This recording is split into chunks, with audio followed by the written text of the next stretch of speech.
Hello everyone, welcome to our class. Let's study science. And our today's topic is modern periodic table, the electronic configuration and the periodic trends across the period. In our previous lecture, we studied about the periodic trends across the group, but in this lecture, we'll study the periodic trends across the period. Okay, so let's see here. This is a modern periodic table, the present accepted form, and here 118 elements and total vertical 18 columns that are called the groups and 7 horizontal rows that are called the periods. In this year, we will study only the S block and P block elements. Okay, so the S block elements, that means the group first A and the second A. First group and the second group elements are the S block elements, and from the group number 3 to group number 18. Okay, 13, group number 13 to group number 18. That means the third A, fourth A, fifth A, sixth A, seventh and eighth A group or zero groups are the P block elements. Okay, let's start. In this period, we will going to study about the periodic trends across the period. That means we will study the electronic configuration of the elements, okay, and the periodic trend. Okay, so let's see here the first period. The hydrogen and helium are the two elements in the first period. One thing again, here just I take the only three groups: first A group elements, third A group elements, and the only zero group element. You can see here in the periodic table the total groups 1, 2, 3, 4, total 18 groups. Okay, or in the S and P blocks, here 1, 2, 3, 4, 5, 6, 7 and 8 columns. Okay, but for understand, just I will take here only three groups element, for example. So let's see here in the first period, the first element hydrogen having electrons only one, so the electronic configuration of hydrogen is 1. Next, helium belongs the first A group, period first, having the 2 electrons, so electronic configuration is 2. Okay, then let's see the period number 3. The elements lithium, boron, neon. Okay, lithium having got 3 electrons, so electronic configuration 2, 3, because by the rule the 2 electrons in the first shell and remaining 1 electron in the second shell. Boron having got 5 electrons, 2 electron in a first shell, 3 electron in a second shell. Neon having got 10 electrons, so 2 electron in a first shell and 8 electron in a second shell. Let's see here in the third period, sodium, total atomic number 11. So in a first shell 2 electrons, in a second shell 8 electrons, and remaining 1 electron in a second shell. Okay, aluminum, total 13 electrons, 2 electron in a first shell, 8 electron in a second shell, and remaining 3 electron in a third shell.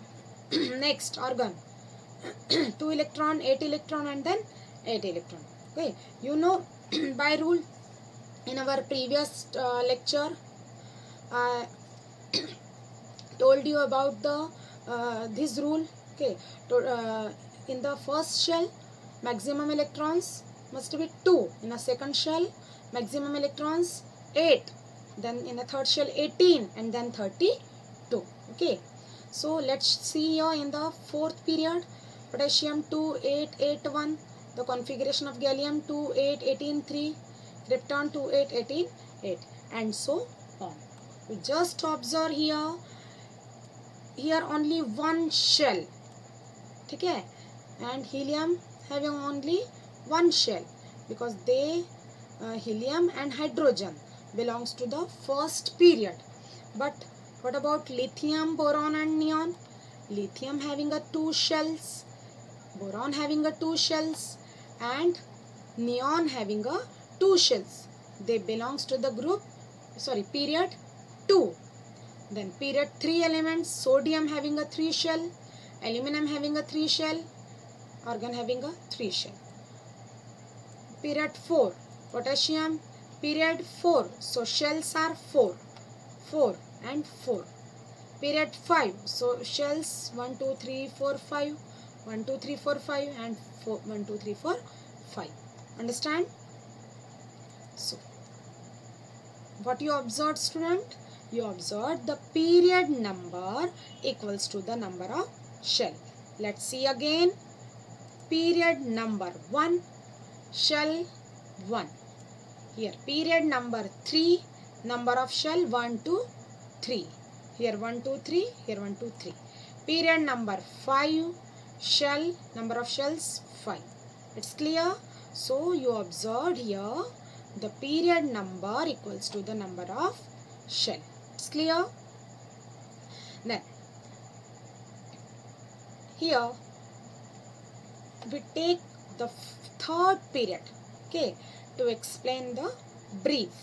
So the third period elements are sodium, magnesium, aluminium, silicon, phosphorus, sulfur, chlorine and argon.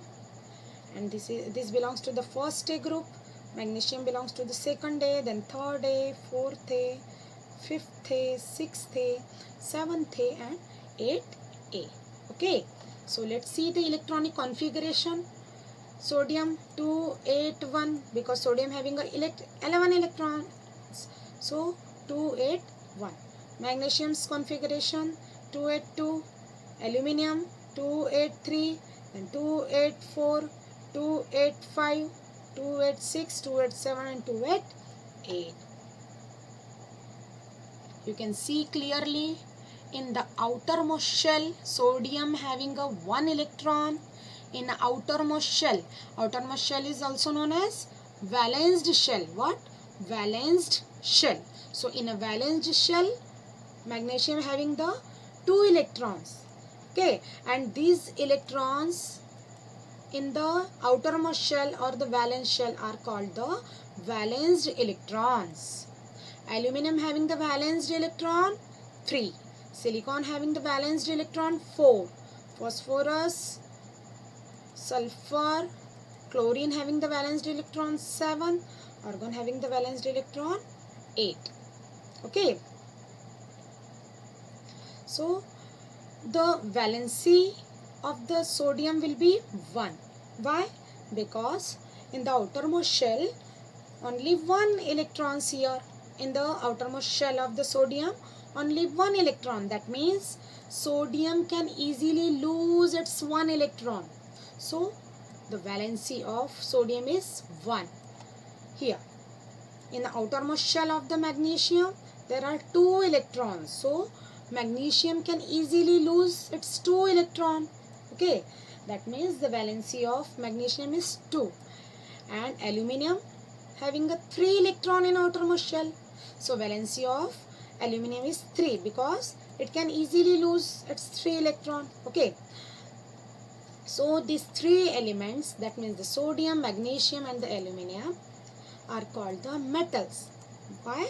Because these 3 elements, sodium, magnesium and aluminium, can easily lose the valenced electron. So the elements are the metal. They show the metallic character. Okay. Let's see here in the case of silicon. Silicon having the 4 electrons in the outermost shell. So silicon require 4 electrons to complete the octet. Octet means the 8 electron. Okay. If we give the silicon the 4 electron, so silicon can complete its octet. That means the silicon require the 4 electrons to complete the octet.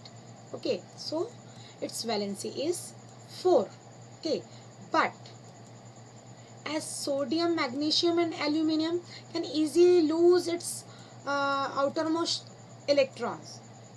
Okay. And they show the metallic character. But silicon neither gain the electron from the other elements nor give its 4 electrons to other element. So silicon share its 4 electrons to other element. Okay, it's neither give nor gain, neither give nor accepted. Okay, so it only silicon share its 4 electron. So the silicon show the metalloid characters. It's a metalloids. Understand? In the case of phosphorus, sulfur and chlorine, here 5 electrons. So phosphorus required only 3 electrons to complete its octet. But here 5 electron for phosphorus don't lose here its 5 electrons.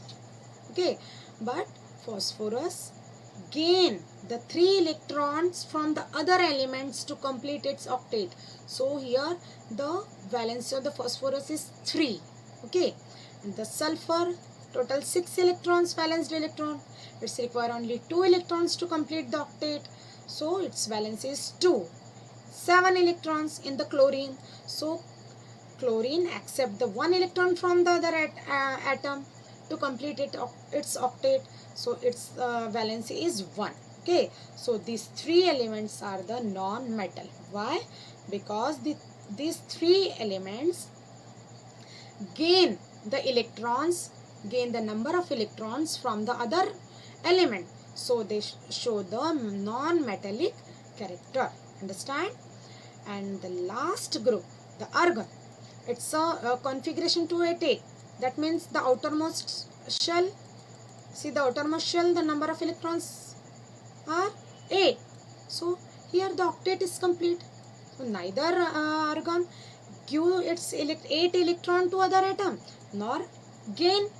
Okay, so its valency is 0.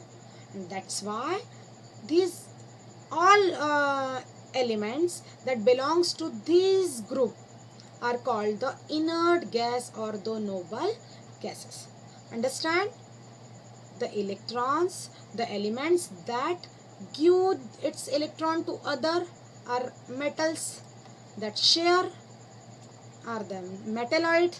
The element that gain the electrons, that are the non-metals. You can see here in this table the group first A, second A and third A. These elements are the metals that are shown in green color. The fourth A groups, these elements show the metalloid characters, and this fifth A, sixth and seventh A groups elements are the non-metals, and also these elements are the inert gases or the noble gases. Understand, student? So what is the periodic trend? The trend is the period number equals to the number of shell. Let's see again. The period number is the number of shell. Here the period number 2. So number of shells 1, 2. 1, 2 and 1, 2. Period number 4, the number of shell 1, 2, 3, 4. Period number 5, the number of shell 5. Clear, student? So let's see the next. The number of valenced electron increases successively. The number of valenced electron increases. You already seen here the number of valenced electron in the across the period. Period means if it goes from left to right. Okay, that means across the period the number of, see here, the number of valence shell in a first group 1, then 2, then valenced electron 3, then valenced electron here 4, then valenced electron 5, then valenced electron 6, then 7, then 8. That means the valenced electron increases, okay, successively across the period. But in the group, in the periodic trend across the group, we studied what? The number of shell increases across the group. That means when we up to down, when we goes from up to down, the number of shell increases. But we go from left to right, the valence electrons increases. Okay, so these are the two questions for you. The elements name A1 has a 3 shells. Listen, has 3 shell. Then which periods that element belong? Answer is yes. I hope you give answer. So the answer is period number 3. If any element having the 5 shells, then the elements belongs the which period? 5th period. Again you can see the number of shell. Here number of shells 2. So the period, this lithium belongs to the period 2. Here gallium having a shells 1, 2, 3 and 4. So which periods belongs? Period number 4. It's clear, student? I hope you understood this lecture. If you have any query, you can comment on the comment section box. Thank you.